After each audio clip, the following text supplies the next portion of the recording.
Indonesia siap jika hadapi resesi ekonomi.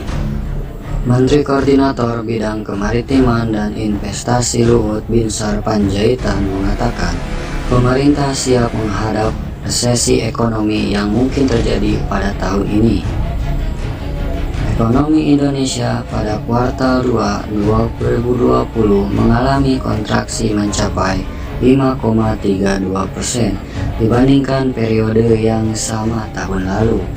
Menteri Koordinator Bidang Kemaritiman dan Investasi Luhut Binsar Panjaitan mengatakan pemerintah siap menghadap resesi ekonomi yang mungkin terjadi pada tahun ini.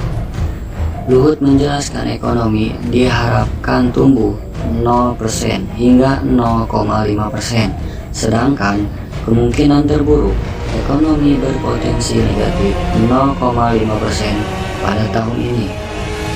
Ya, kalau resesi terjadi, ya bisa saja terjadi, tapi kami siap hadapi itu semua karena infrastruktur yang kami buat, program yang telah dibuat, eksekusi yang sudah dibuat, ujar Luhut. Dalam pidato ilmiah memperingati Disnatalis Sekolah Kajian Strategik dan Global di Jakarta, Jumat 14 Agustus. Luhut menjelaskan ketahanan Indonesia menghadapi resesi bukan opini pribadinya, melainkan berdasarkan banyak pendapat lembaga dunia.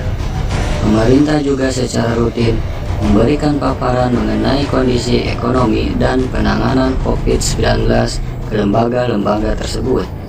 Hal itu dilakukan juga sebagai upaya mendapatkan masukan atas kebijakan-kebijakan yang dilakukan Indonesia dalam upaya memulihkan ekonomi di tengah pandemi. Mereka selalu katakan program kita itu program yang sangat komprehensif. Jadi sebenarnya eksekusi kita ini yang paling penting, program sudah begitu bagus disusun, katanya. Sebelumnya, Menteri Koordinator Bidang Perekonomian Erlangga Hartarto memprediksi perekonomian Indonesia selama tahun 2020 tumbuh minus 0,49%.